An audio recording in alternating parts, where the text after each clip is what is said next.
A nefarious evil god known as the Absolute has begun to destroy the Forgotten Realms, and while some gods are just now getting out of bed to stop them, Lathander has already sent his chosen cleric to shed light wherever the Absolute's darkness touches. His chosen will have to illuminate shadowy lies, burn away hordes of unclean undead, and blind all those who would stand against the forces of good. Of course, nothing is quite so straightforward, as the Golden Guardian needs to fix the illithid tadpole in his head while he's at it. Can it be done? Well, we got one way to find out, but first, the rules. No other party members, though temporary companions such as summons are a-okay. No respecking, no multiclassing, no illithid powers, no karmic dice, no barrelmancy or chestmancy, no saving in the middle of combat, and we're playing with the honor mode rule set, so we'll be keeping it that way. With all that said, let's move on to character creation. Since our champion is made in the image of the glorious sun, he is of course a golden dragonborn, with our class of choice being, as you could no doubt guess, a light cleric of Lathander, meaning we get the very powerful warding flare alongside our usual cantrips and domain spells, giving the ability to impose disadvantage on the vast majority of attackers. Continuing with our divine blessed theming, we are also an acolyte for our background, and our stats and skill proficiencies end up looking like this, mainly focusing on wisdom and constitution so we can cast powerful spells and maintain concentration on them with a bit of dexterity to avoid getting clobbered. Last but not least, we make our powerful priest look grossly incandescent and give him a name to match. Midas Goldcrest has come to ensure the sun will rise another day. All has not gone to plan on Midas's journey, as it begins balefully with him having awoken after being kidnapped by mind flayers on a burning nautiloid. Setting out to find the helm of this ship and take control, we get interrupted by a fellow victim of the illithid interlopers, and seeing we're in the same situation, agree to team up to fight some imps in the way. Unfortunately, the glare shining off of Midas's golden bod gets in her eye and she slips right off the edge. No matter, we say a quick prayer for her, and it's easy enough for us to burn the imps to a crisp using the concentrated power of the sun. Let's just consider this armor a gift from God. Arriving at the helm intending to take control, we find a situation that is a little out of our purview for now. So we get skedaddling on over to the tentacles that make up the controls, fiddle around with them a wee bit, get our fire breath absolutely ratioed by an actual dragon, and teleport to relative safety, being saved by no doubt divine providence. And it's here our journey begins properly, in the wilderness. As Midas crawls to his feet, we begin exploring our surroundings with a guiding hand inching us in the right direction. The right direction, of course, being towards this beautiful hat, one that we can't help think looks truly radiant on us. Continuing onwards, we blow up a few intellect devourers, murky mind flayer, and wander around just a bit, giving enough XP to level up to level 2, which alongside giving another first level spell slot also gives our channel divinity, the generic one all clerics get, turn undead, and our subclass specific one, Radiance of the Dawn, a massive AoE ability that deals 2d10 plus our level radiant damage to all enemies, letting us decimate battlefields once per short rest. While looking around though, we find a camp full of desperate refugees and druids under attack by absolutists. Of course, Midas can't just stand by, so we jump into action. The goblins get swinging at our allies, Zevlor up top blows on this horn giving all friendlies temp HP, and we use our breath weapon to do that. Thankfully, first blood goes to Team Lathander, as does second blood too. And we forego the miracles and cleansing fire on our turn for just a bit in favor of shooting someone in the face. The next few kills go our way as well, and it's looking like this is pretty decisive, especially as we finally get close enough to a large group of enemies in order to blast them with radiance, leading to the fight getting cleaned up quick as can be without a single one of our people going down, unless you count Cannon.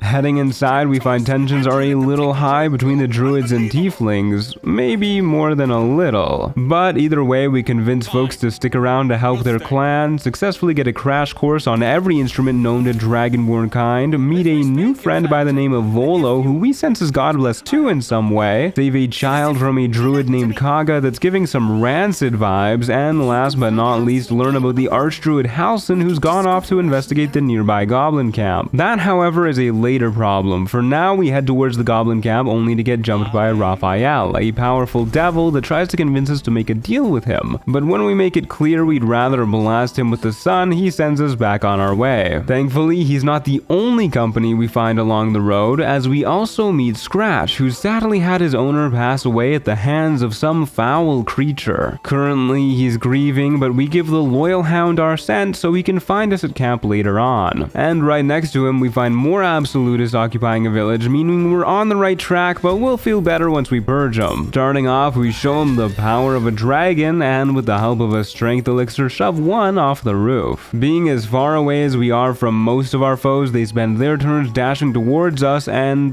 doing whatever god forbidden tactic this is. Unfortunately, it means we don't get to finish off said goblin, so we settle for breaking the ladder. Even then, they're still free to blast through the floor, walls, and roof of this entire building to hit us. This must be a fellow god blessed. Either way, we don't have much of a choice but to spend this fight taking out all their allies first, until eventually they make a greasy comeback into our reality. To make matters worse, as we try and reach her, this sleeping bugbear joins initiative and immediately starts teleporting after us. But at the very least, we get the booyag, and then we start getting clobbered by the bugbear. However, with just 2 enemies left and our supply of healing potions, we're never in too much danger, and we wrap up all the reality warping shenanigans soon enough. As a reward for our efforts, Scratch decides to join us in our travels for good. And less importantly, we also get level 3, granting more spell slots including level 2 spells, though none are extremely notable for our goals. Continuing the exploration of this little village, we stumble across more goblins torturing an innocent gnome. With the help of one of our new spells and our intimidating new hat, we're able to scatter him to the wind and free poor old Barkus Root, who seems to be a fellow adventurer. And that's not the only thing we find in this village. There's also a hidden necromancer's laboratory underneath the antiquated alchemist's abode, wherein we find a terrifying tome named the Necromancy of Thay. Naturally, Lathander would want us to destroy it, but out comes pouring sentient shadows who hit real dang hard. So we throw on a sanctuary to make sure we don't get mobbed, shed some light on the situation, heal up, and once we're ready, fire back with the Radiance of the Dawn. It fails to kill any of them, but it does weaken them, and their retaliations fail to connect thanks to our 19 AC and warding flare, meaning we can finish off one of them, get blasted in the face until we almost die, recast sanctuary, heal up to full, then take out the last 2 with guiding bolts. Certainly a bit touch and go, but we feel closer to our god than ever, and in this moment of closeness, he guides us towards one of his allies who is supposedly in this crypt. To get to him, first we've got to scare off a few grave robbers, accidentally alert the rest with our poor acting skills, only to find them inside situated for a perfect radiance, letting us meld the boorish body snatchers until there's only 2 left who get some very fiery final moments and follow suit. But hey, at least they're already in a crypt. Things are never simple though. As Midas's search for our mysterious ally reaches its conclusion, a whole host of skeletons come to life surrounding him. Thankfully, none of them are particularly difficult to deal with, each one going down to just a single bonk on the head. And in the room at the end, we finally find our newest ally, strangely enough some sort of undead, but we can practically feel the divinity flowing off of him. He asks a few ominous questions, says an even more ominous farewell, and then just kinda hangs out in camp and watches us sleep from here on out. Since that's out of the way, we can get back to searching for the goblin camp and find it pretty quickly, only to get assailed by a mind-shattering migraine right as we're about to enter. An attack by the Absolute trying to force us to obey their 3 chosen, but before things get too bad, a fellow cleric shows up with this fancy artifact to rescue us. Unfortunately, she's very obviously a Sharon, not someone we'd get along with, so out of respect for her saving us, we simply tell her to bugger off. Inside the camp, we get into a bit of a disagreement with a not so kindly gentle goblin named Crusher, one that gets sorted out rather quickly with a few rays of fire, but a light from on high directs us towards a valuable ring he's got, so we follow him outside the camp to jump him, only for the Sharon to strike us while our back is turned. But that doesn't go particularly well for her. Either way, the lesson is learned: never turn your back on a Sharon. At the very least, we do get the artifact that protects us from the Absolute. And after working our way through Crusher's semi-immortality, there's a lot of God blessed around here, we also managed to get Crusher Crusher's Ring, a handy little trinket that we'll be wearing for a bit, increasing our move speed by 3 meters. Once Midas gets inside the goblin camp proper, we immediately stumble across an innocent being tortured. Naturally, this cannot stand. Before one of the goblins reaches the drums and alerts the whole camp, we manage to take that out too. Since there's a handy dandy pit nearby and it's just a few guards, we really don't need to worry as we free this poor fellow from the Druid Grove and send him on a secret path out of here. Our business in here ain't done though. Elsewhere inside, we find Roa Moonglow, a merchant who sells us the Bow of Awareness, a simple +1 short bow that increases our initiative by 1 as well, which helps us as we find yet another poor imprisoned friend from the Grove, Volothamp. Freeing him is just a matter of whacking his guard and making plans to meet back at our camp later on. When we do, he believes he has a solution to our little illithid problem. Since he's a fellow God-blessed, we decide to put our trust in him, though a moment later we're not as confident as we used to be. At the very least, he is nice enough to give us an invisibility-seeing eye before sprinting full speed away from the 7-foot-tall mass of glowing golden muscle he just crippled. Continuing on, seeing just how many folks there are still in the camp, we decide to play it safe and gather information, starting by breaking into one of the goblin leader's room, running past one of her guards, and finding a secret passageway leading us into the foreboding Sunless Underdark. But where there are shadows, we must illuminate it, a task made easier as we arrive in a temple devoted to Solune, a friend of Lathander, and she provides us with the Luminous Armour for our quest. 15 AC medium armor that makes either Midas or his enemies emit a radiant shockwave whenever we deal radiant damage, applying radiating orbs which decrease the likelihood an enemy will hit us for each turn remaining up to 10. This gets very quickly silly and if stacked consistently amounts to an extra 10 AC.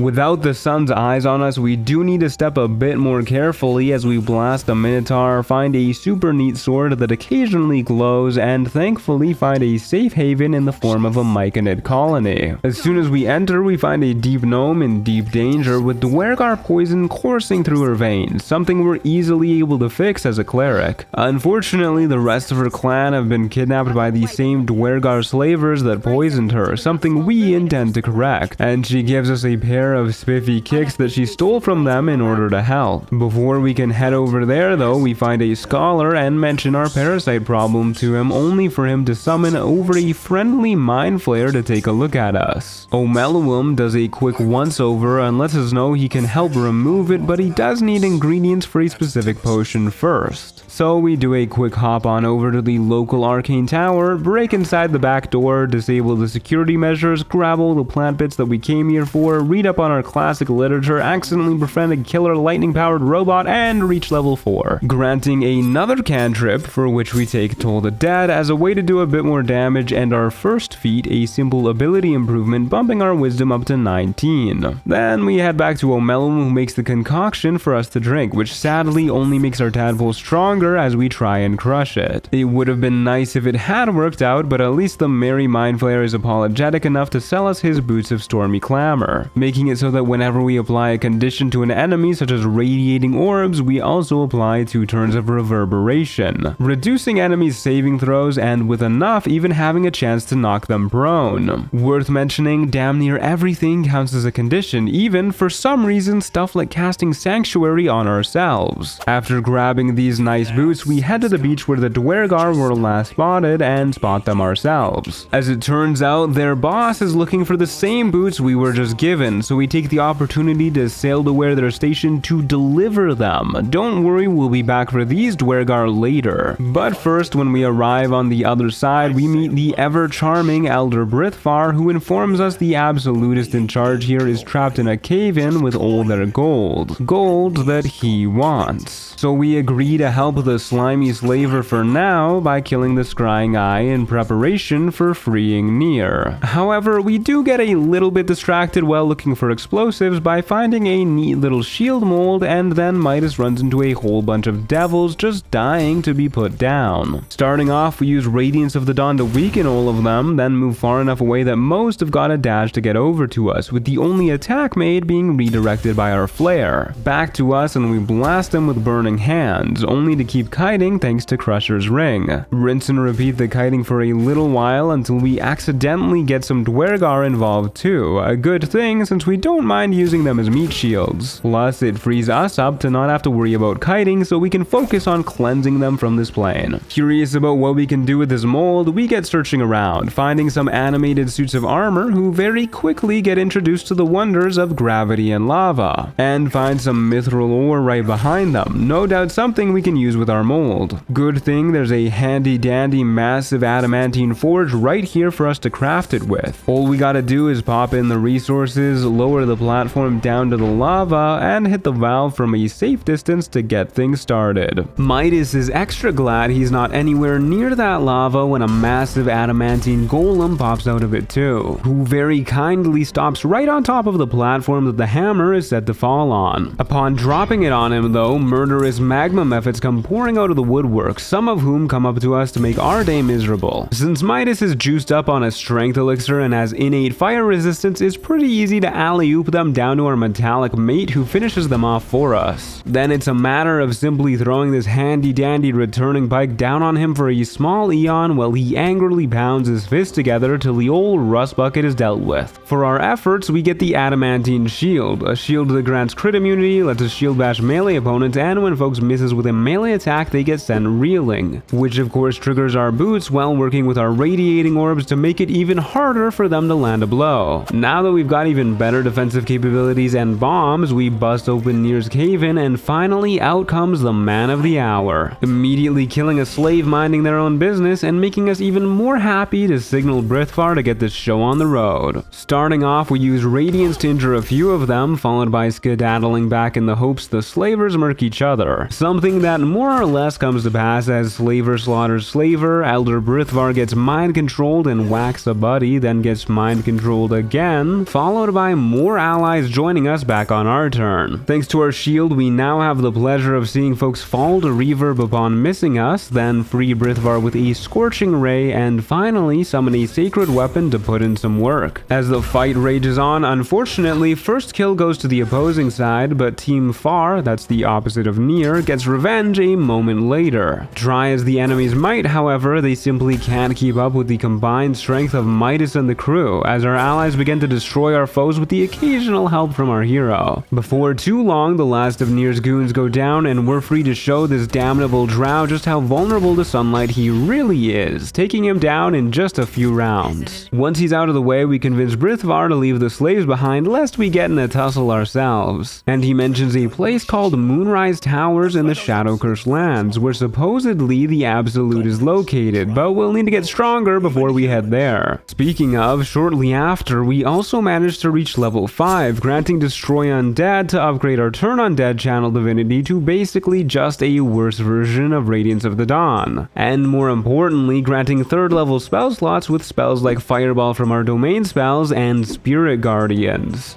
Fireball is obviously always a good bit of damage, but Spirit Guardians is the real star of the show, with its repeated radiant damage destroying any who get near us while triggering our Luminous Armour. Now that we've saved the slaves, we head back to the surface where we're strongest and have a quick chat with Priestess Gut, playing along that we're one of her allies before isolating her in her quarters. After precasting Spirit Guardians, we blast her with Scorching Rays to kick things off, saunter into her to damage her with our Glowing Guardians, and summon a spiritual weapon. Midas can't quite get her down before she calls for help though, meaning right as our weapon swings, a small horde comes zooming in. We're not the slightest bit worried though, as simply starting our turn kills Gut, and waiting until the remaining foes combined with a Radiance of the Dawn slaughters the rest, with the unfortunate side effect of pissing off the nearby merchant. But we simply get out of dodge and give him time to cool off. When we come back a moment later, we mainly focus on taking out the little groups of goblins scattered throughout the camp, which at this point is easier done than said. Then we talk to the second of our goblin leaders, Minthara, another drow who's choked about being unable to find the Druid Grove. So we give her what she wants, showing her exactly where it is. Since she excitedly zips onto this rickety bridge to organize a raid, we shoot it out from under her. Then a sudden flash of light from Lathander commemorates the moment, and now only one leader is left. Before we approach Dror Ragzlin, we make sure no reinforcements will be able to come to his aid with the help of our brand new Fireball. Once we're ready, we get a sneak attack surprise round on Dror and his Drorlings as per usual with Spirit Guardians active, letting us immediately wade into the middle of the group, show off the glory of Lathander with Midas's resounding radiance, and summon another spiritual weapon, leaving just 2 enemies. Only one of them gets a turn before we do, but they use it to Void Bulb themselves and Midas into the spider pit below, dying in midair to our Spirit Guardians, which switches the turn to us as we're falling, causing our turn to instantly end when we hit the ground and fall prone. I genuinely couldn't say if that was the smartest or dumbest goblin I've ever seen. Either way, we survive till our next turn where we just sanctuary ourselves until we can get out of here. The spiritual weapon does suffer for it, however, and on our way out we bump into the aforementioned spiders who aren't particularly happy to see us, but they're a lot more pleased once we open the door, since now they get to duke it out with the man who's kept them imprisoned this whole time. Not that it goes well for one of the 8-eyed escapees. While Midas is hiking up to the high ground, Dror goes charging into the pit and uses an ability to de-aggro both the remaining spider and himself.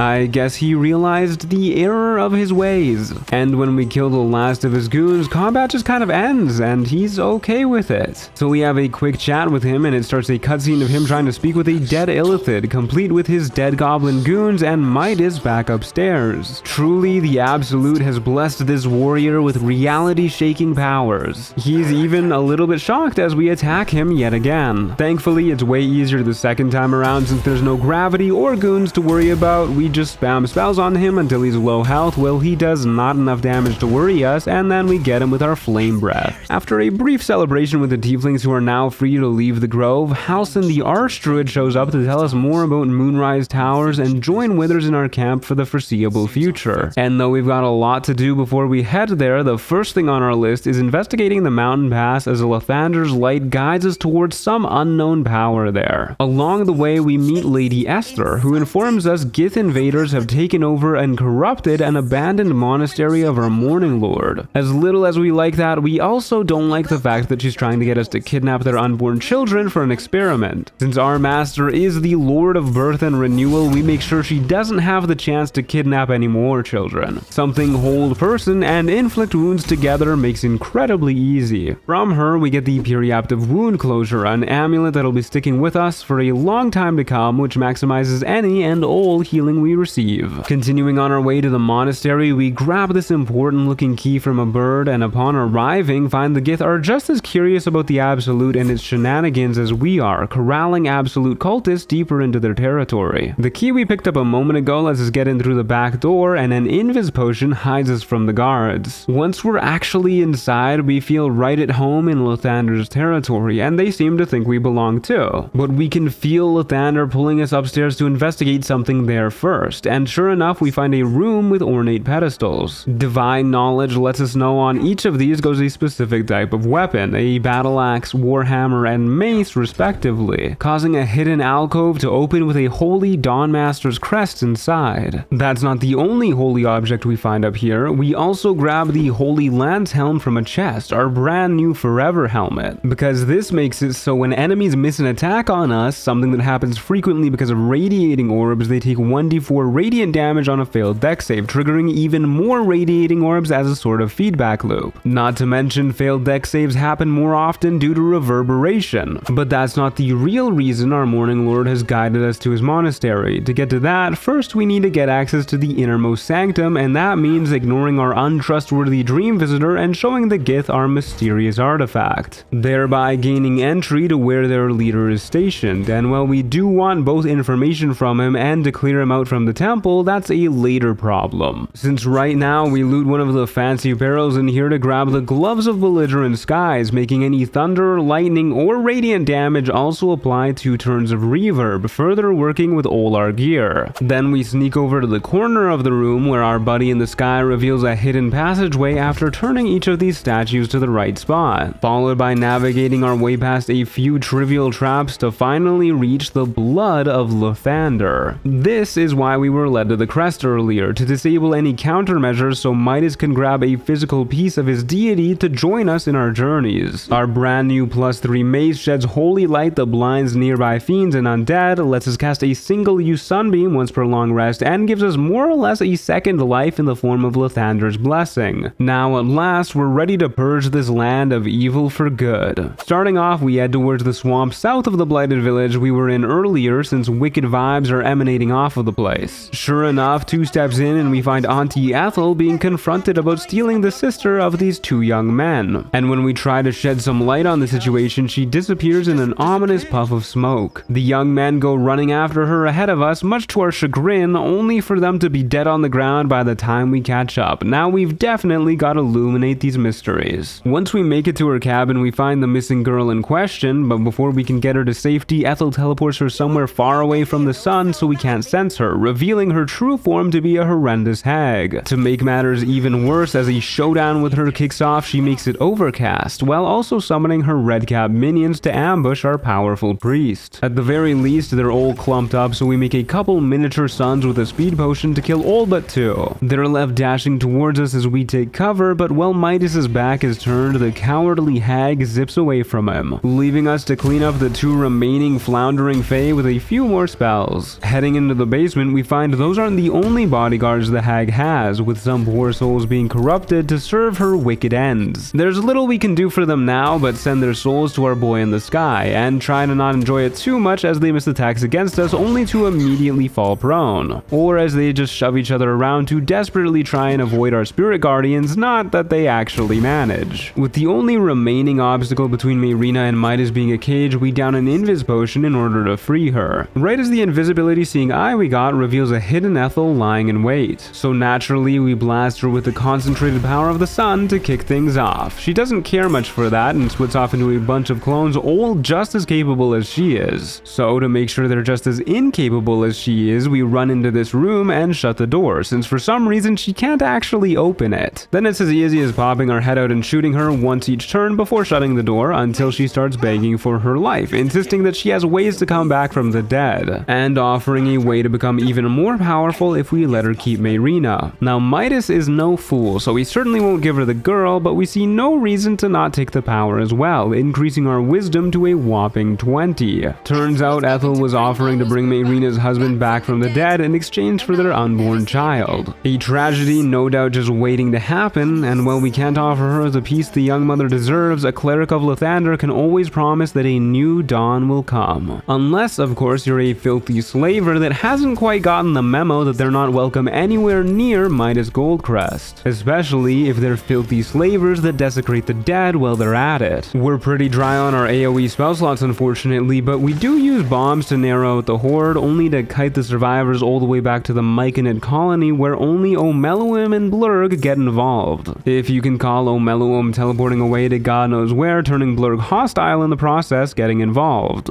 Before things get too violent, at least Blurg also teleports away to some unknown location and we're free to finish off the Dwergar. Shortly after that, we go to clean up the upper areas of the monastery from all the squatters and dangerous monstrosities, find a few fiendish gnolls by the road and properly avenge Scratch's old master, then clear out some Kuatoa hiding in the Underdark worshipping a false god of murder to properly get up to level 6, giving the super duper powerful feature that is improved warding flare, letting us use our warding flares on all of our many allies. Yeah. Okay, but at least we also get another channel of divinity charge, which means twice as many radiances of the dawn. With that acquired, we tell Sovereign Spa the Underdark is a safer place to be now, and he rewards us with bliss spores, granting a 1d6 bonus to all our rolls till our next long rest. Then we're last off to remove some squatters from the Rosymorn Monastery. Yet when we go to chat with their Inquisitor before we can get answers, their false god Vlakith shows up doing her best to imitate the splendor of our own deity.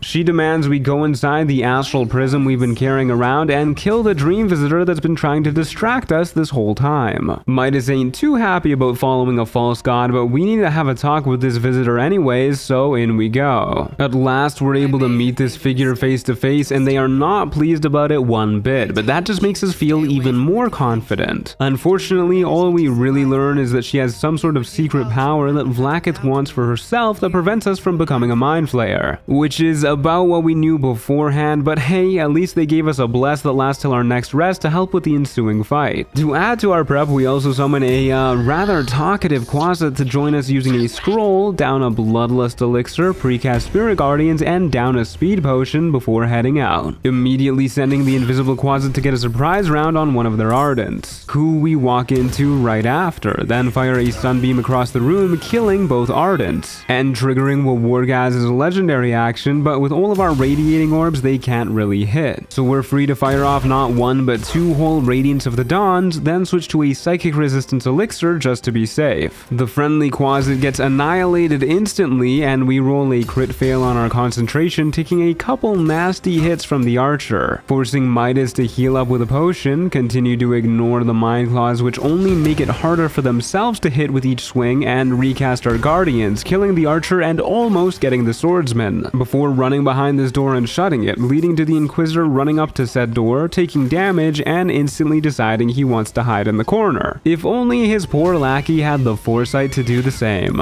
Blasting the head honcho with a fireball only leads to his magic item retaliating and breaking our concentration again, so we cast Sanctuary until we can get back up and running. But clearly he's caught on to our strategy as he teleports around the area seemingly at random. Once we get it active again though, we're pretty much in the clear. The Mind Claws destroy themselves against us, and Wargaz himself can barely stay standing as we pelt him with inflict wounds. Even when he does stand up, the orbs make him miss easily, and we simply walk into him to finish him off. Not wanting to fight the whole Kresh and risk the lives of their children, we take the back door out, hoping the message is sent and they clear out. And with nothing left to do in the wilderness, we head towards Moonrise Towers, hoping our earlier statement is true and this Cleric of Lathander can promise a new dawn for these lands in such desperate need of one.